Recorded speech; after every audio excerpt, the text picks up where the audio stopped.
On today's Saints Happy Hour podcast, me and Kevin are going to preview Saints 49ers preseason week 2. And Kevin, I'm going to give the people the degenerate gambling tips they want so they can lose or win money Sunday night. Thomas, hit that intro.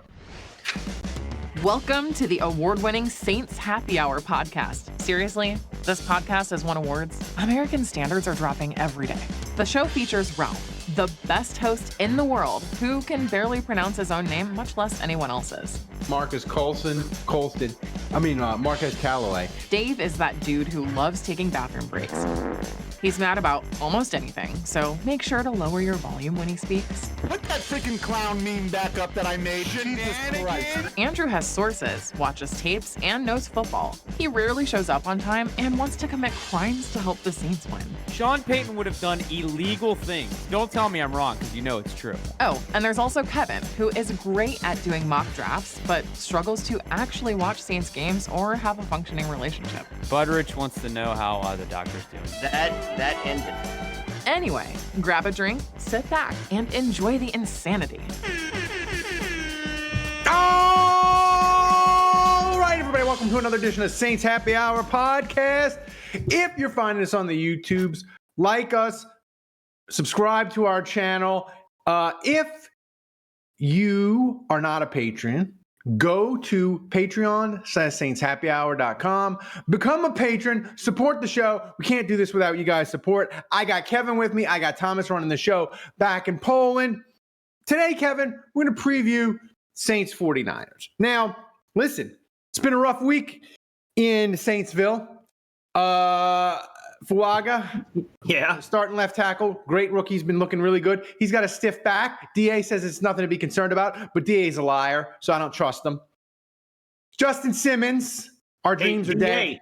Compare his stiff back to something else that isn't really a stiff back. You know, paint a picture for us. Do a metaphor, make DA's head explode.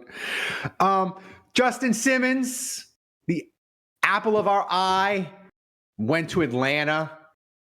That makes it even worse than the Saints not getting him is bad. Him going to Atlanta is worse. Atlanta signed. They traded for Judon from New England, so now they're kind of fixed their pass rush. It's a bad week all around for the Saints. But they go into San Francisco Sunday, Kevin. And listen, I'm going to start here. When you look at this Saints team, who do you think needs to either play against San Francisco, play against Tennessee in the preseason finale, or just start practicing to get their roster spot locked in and secured? Because I have some thoughts on some guys. Kendra Miller. Oh, yeah. Kendra Miller was the first name. Like, honestly, the thing is that wide receiver group, we got 11 guys at wide receiver. Yeah. And they're going to cut half of them. That's right. Like, at least 5. They may cut 6. That's right. Because they may roll, because they're probably going to still roll. They're going to keep Taysom, obviously. Mm-hmm. And he's going to double as a tight end. They're going to keep Juwan Johnson. And then you got Foster Moreau. And your UDFA son. And my UDFA son, Dallin Holker. And I don't know that they can sneak him through waivers. No. So they won't be able to. So you're going to keep 4 tight ends. Mm-hmm. And you're probably going to keep both Haener and Rattler. That's right. So you got to be tight somewhere. So they're going, and shit, you're going to need more offensive linemen because, again, this team can't actually find solid, competent, healthy people. That's right. The offensive line. So they're going to need more people. So where are you going to trim? Wide receiver. Yeah, Where are you going to trim? Probably running back. They're probably going to cut one of these guys. So Kendra Miller, come on down. Yeah, the thing with Kendra Miller, the thing that I think is saving Kendra Miller is running back is so bad that it isn't it isn't like a situation when they drafted Pittman, right? And they traded up to get Pittman, and he was terrible.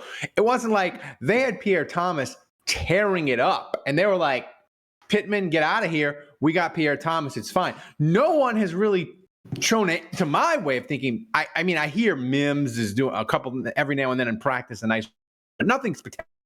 So I just worry that they're going to be like, we got to keep Miller because at least he has a track record of he has 80 yards and a couple touchdowns against Atlanta. He had a couple nice plays against New England. Like we've seen him do it in real games, even though he's not practicing and we kind of want to maybe cut him. We can't because we don't have anything else. So I think he might be secure there. Wide receiver to me is really interesting, Kevin, because I think Tipton, I think they could get him through waivers maybe. Cedric Wilson, you could put him on the practice squad. So I think your point about receiver is really spot on. And don't forget, Kevin, even in when the roster moves, like the Saints are going to be doing, I think they're going to be either doing a ton of roster churn post cut down, or they might even do it before cut down. And we may see them trading with teams. Hey, I'll trade you a conditional 2025 for this tackle if he makes the roster. I'll trade you a conditional 7th in 2026 if this guy makes our roster, so they can not have to worry about claims and jump ahead before final cut down. So I think there's a lot of churn left on this bottom roster. Right. I just looked at the depth chart on ESPN for the Saints. I counted 40 players on offense. Yes. I mean, first of all, the NFL needs to increase the number of they need to increase the rosters anyway to 60, especially. They need to do that anyway. The fact that they want to go to 18 games, if they don't jump it to 60, they're insane. And then what is it? The day of roster is like, what is it? 45? Yeah. Like, I don't even understand. I don't understand that. I think that's asinine too. So you got 40 guys sitting here on offense right now. Yeah. And they're going to have to cut 17 of those guys. Yeah. I mean, listen, I think we talked about Kendra Miller, but Ford, the linebacker, Ezerum, the offensive tackle, they're not practicing. If they're not practicing, they're probably not going to play. I think those are two guys that are potentially going to get cut, and the Saints will be like, we'll cut them. If they slide on through, we'll practice squad you. I think Tipton. Yeah, Tipton's questionable. I mean, it's possible he would sneak through waivers because I think he can look at him and just say he's a short guy. But yeah, like I'm looking at the defense, like Trajan Jeffcoat, gone. Isaiah Stallbird, gone. Jalen Ford, gone. Nephi Sewell. He's still not health. He's on the PUP list, so they can stretch him out. Millard Bradford. Oh, that's my UDFA son. Don't say mean. Yeah. He's going to be. I don't know if I can use the word, but he ain't going to make it. Well, here's the thing with Tipton too, Kevin.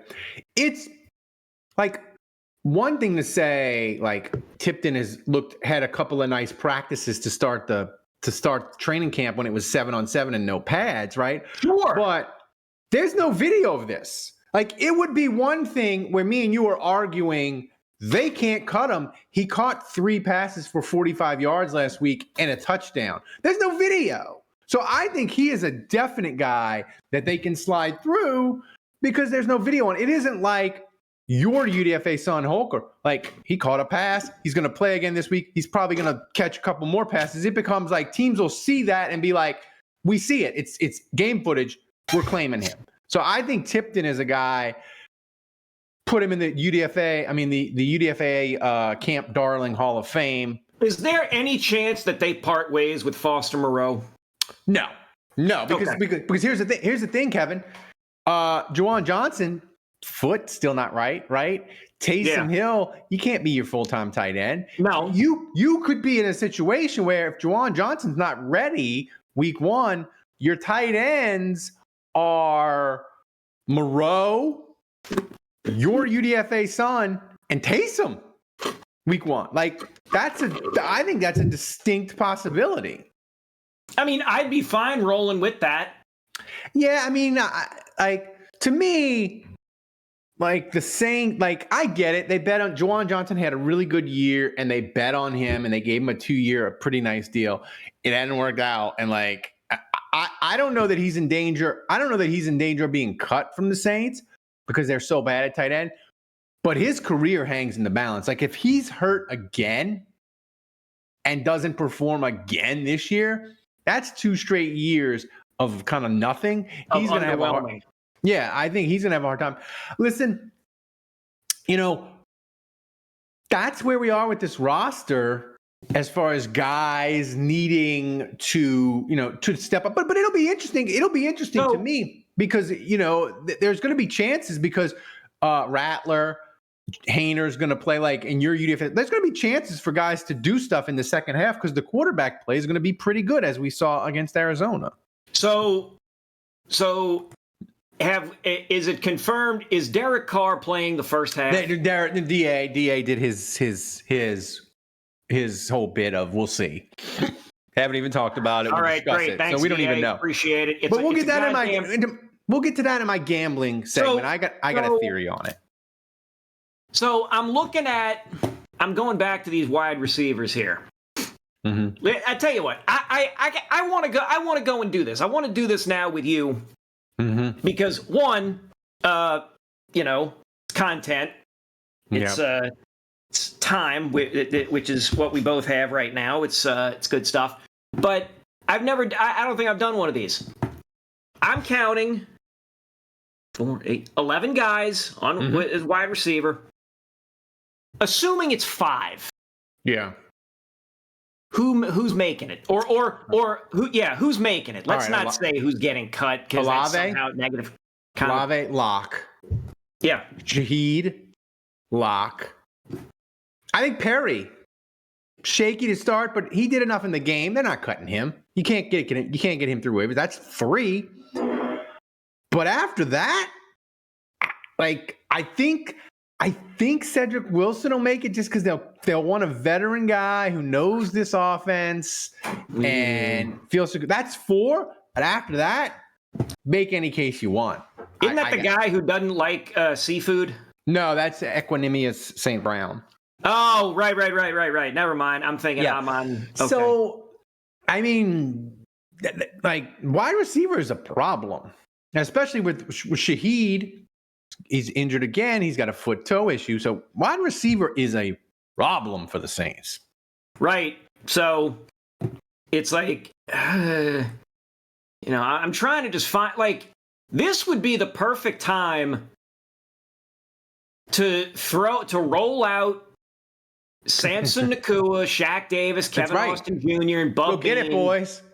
And just say a roster spot. Somebody's got to come up and grab this thing by the throat. Like, I mean, shit. Shaq Davis is 6'5". Yeah, he's 6'5". Why is this guy like? Why are we not hearing? Oh man, they're doing a lot of drills with jump ball type things, scenarios where he goes over the middle or he can catch it like in a corner somewhere because he's 6'5". Here's my question, Kevin. He's taller than Juwan Johnson. For a guy, for an aspiring Saints wide receiver that dreams of making an NFL roster opening day, what would you say would guarantee one of these guys a roster spot? What do they have to do in the next 2 weeks?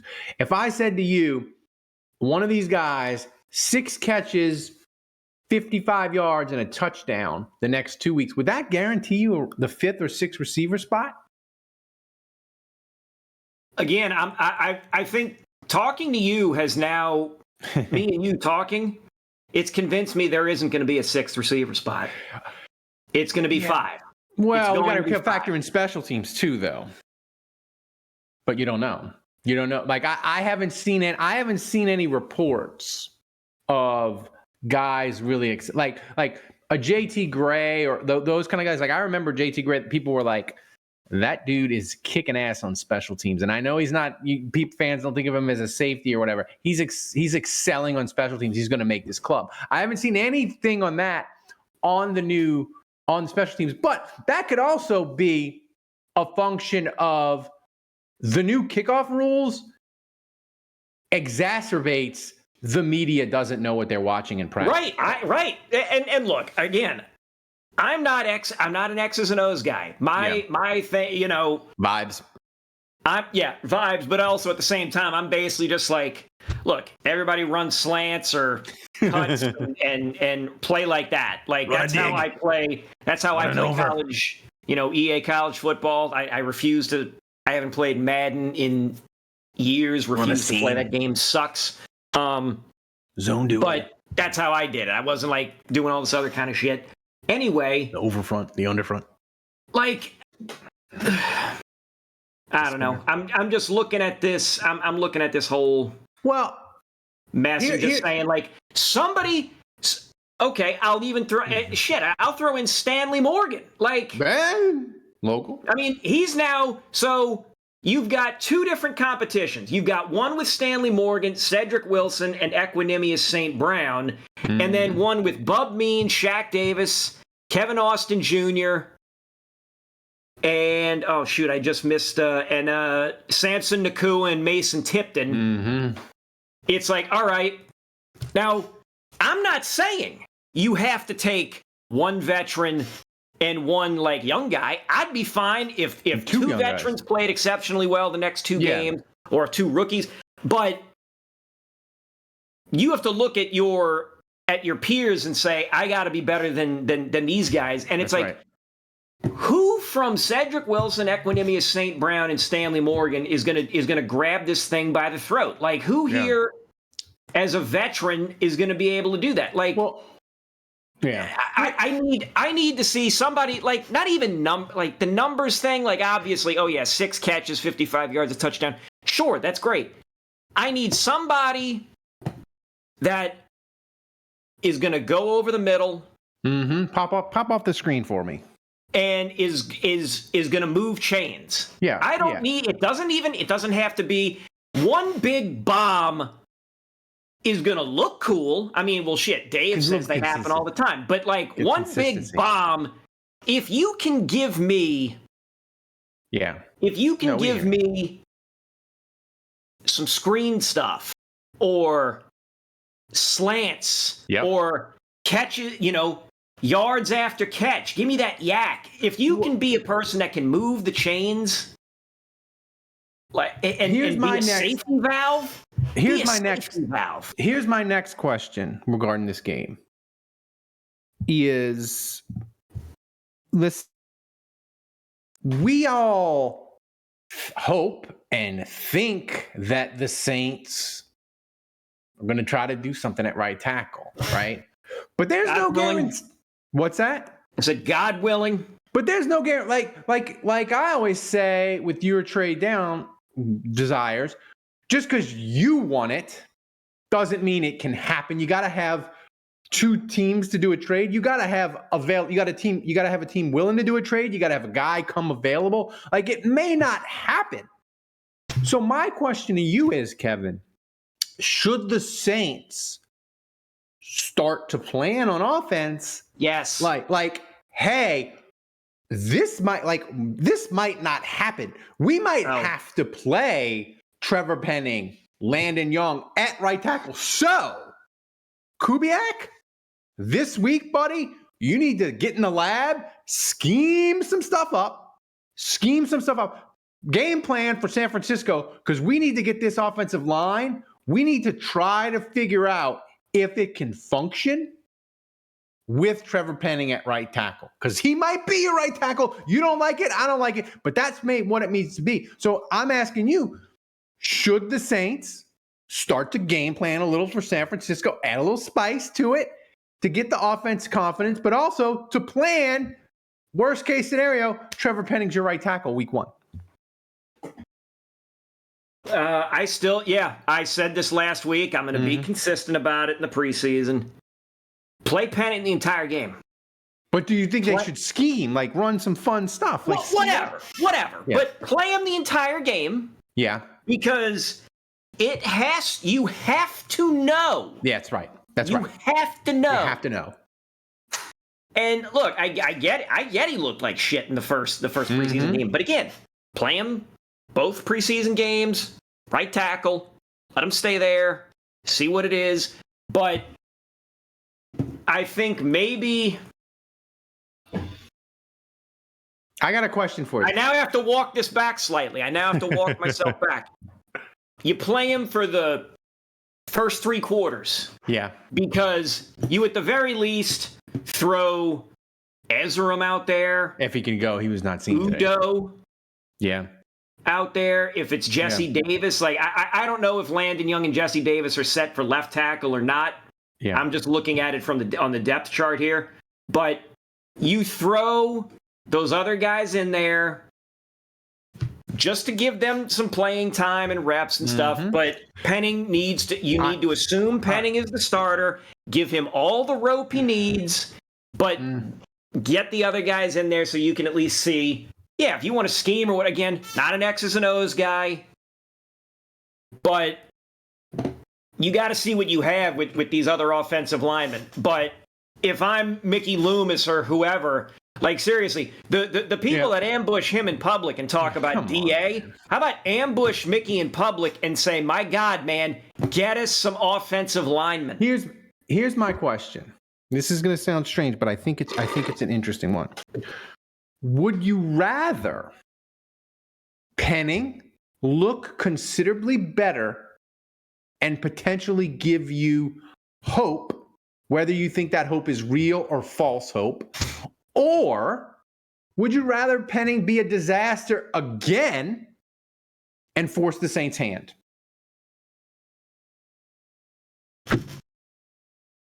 Tough one. So if he looks like shit, the Saints are going to try and get somebody? I can't guarantee you that. So you're not going to guarantee me that they will bring somebody. I'm not going to guarantee you. But are we going to hear from like Nick Underhill or somebody who's like down there that's plugged in, or is like one of Juge's sources? Yeah, like you'll start to hear. We're talking to some guys. I'm not gonna guarantee you they'll make a move, but the chatter from inside and the sources will become incredibly loud because So it'll become known that the team is talking to people and looking at people. That's right.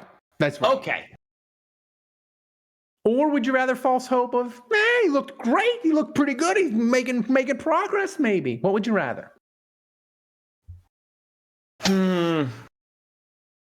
See, if you get the hope, that's right. That delays it another week. Yeah. Because if that's the thing, then if he's bad in week 3, you've lost a week to potentially look or sign somebody that somebody else might have already done. And by the way, Cincinnati lost a tackle today too. So the offensive line market. I guess I'm going to root for him. I guess I'm going to just, I hate saying root. Like root for somebody to be bad. I don't root for the team. You're going to choose. I would be more accepting if he was bad, if it led to getting chatter. Yeah, I think if it led to chatter. I think I'm with you just because I don't believe he's ever gonna fix it. And I just believe the Saints are looking for reasons to believe in him and roll with him again. I really believe that because I think the Saints look at it as we waited on Zach Strief. He became good. We waited on Ruiz. We waited on Stinchcomb. And those guys turned it around, so Penning will too. I think if you give them any reason to do that, they're going to latch onto it like a person at sea looking for a life raft. So I kind of just would rather Penning be terrible again and make the Saints understand you cannot do this at right tackle. You cannot go into the season with Penning at right tackle again. That's what I would want. Okay, Kevin. Many people that follow this podcast know I'm a gambling degenerate. I don't gamble as much as I used to because now I have a mortgage, I have a wife, I have a kid. select soccer practice costs money, cleats Right. cost money. So I can't gamble Right. recklessly. Soccer like lessons will cost money. Wait till he starts playing baseball. Baseball will start money. Don't get wait till you get roped into being in a travel team. Travel team is just a scam to suck money out of parents' wallets. Don't get me started.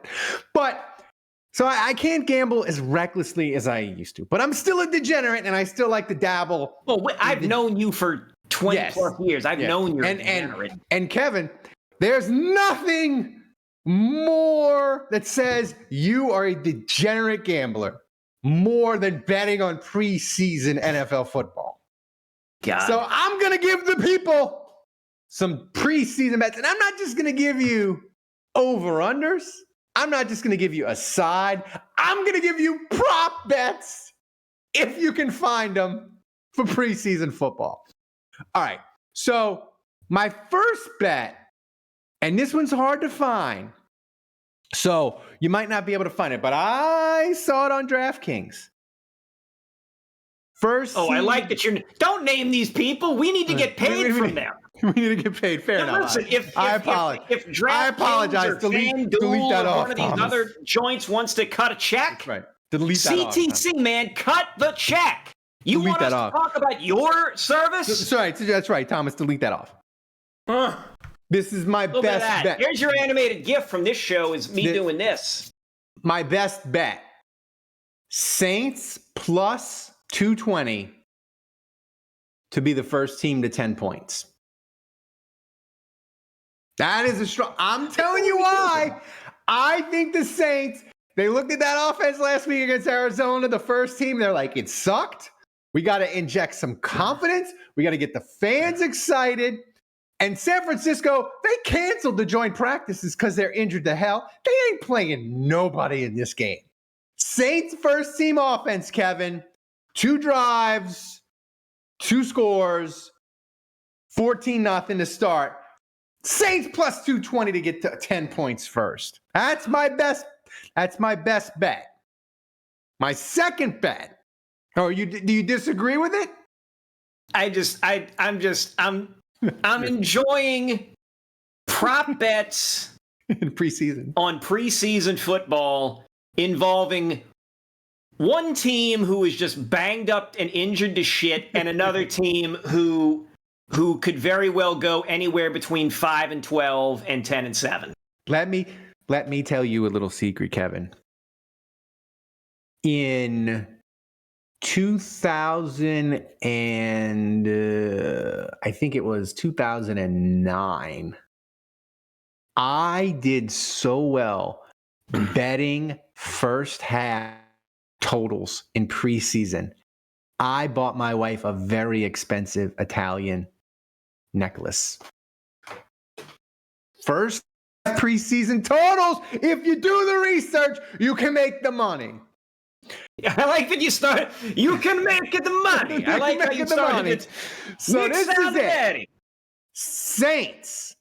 The total in this game is anywhere from 36.5 to 38. The Saints, by the way, are a 1.5 favorite in this game. Vegas, they know what's up with San Francisco not playing anybody. They're wise to it.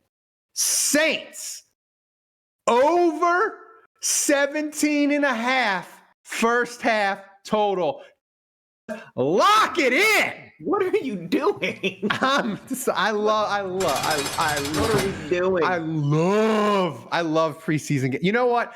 Buddy D used to gamble on preseason football, the late great Buddy D, and he loved it. And it reminds me of him. Yeah, it rubbed off on you. It rubbed off. It reminds me of him. It makes me nostalgic when I was young and working with one of my idols. So what can I say?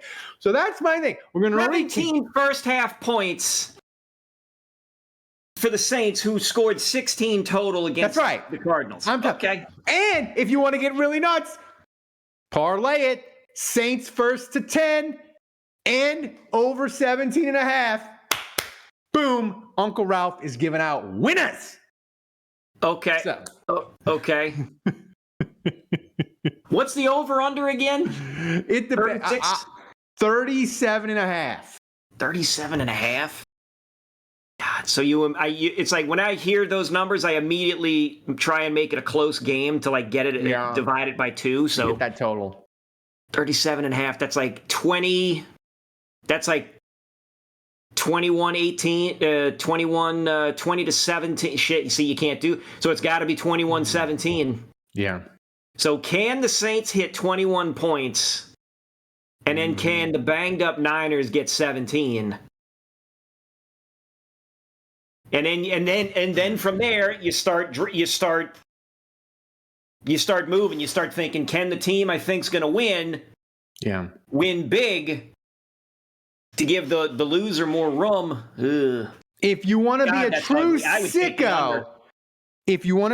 sicko, ladder your bet. Go Saints first team to 10 plus 220. Saints first team to 20 plus 370. Saints first team to 25 plus 650.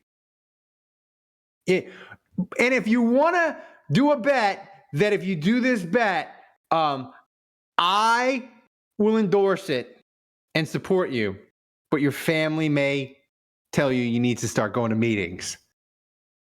Plus 1,100, there will be a safety in the game. Jesus. It's a lot of units. That's It's a lot of units, baby. a lot of units. We're just giving the people what they want. So, just saying. So, guys, thanks. Kevin is he's both delighted and horrified. Yeah, because what am I gonna weigh in? I'm not gonna weigh in on any of this. Like when we're doing this shit during the season, it's look. You got a degenerate talking to you and a guy who's me who's running on vibes. I'm fueled by vibes. That's it. It's gonna be. Do I think this team's gonna win by 3.5? Yeah, sure. There you go. Vibes and insanity. That's right. Yeah. Deadly combo. Vibes and lust. So, before we get out of here, I want to remind everybody, live show tickets, 16 tickets left for the live show September 6th. Kevin, can you believe it? We're going to sell that thing out again. Click on the link in the description.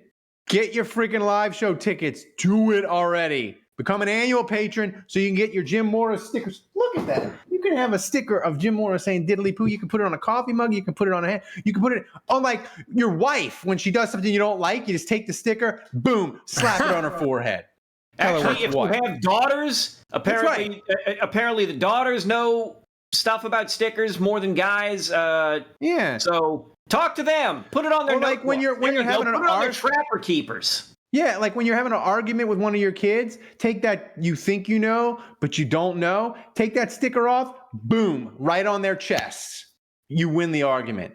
Yeah. I'm telling you. So it's done. Every annual patron, any level, you get the sticker. So, guys, thanks for joining us. Thanks for supporting the show. Thanks to Kevin. Thanks to Thomas running the show back in Poland. And we will see you Sunday night after the Saints 49ers.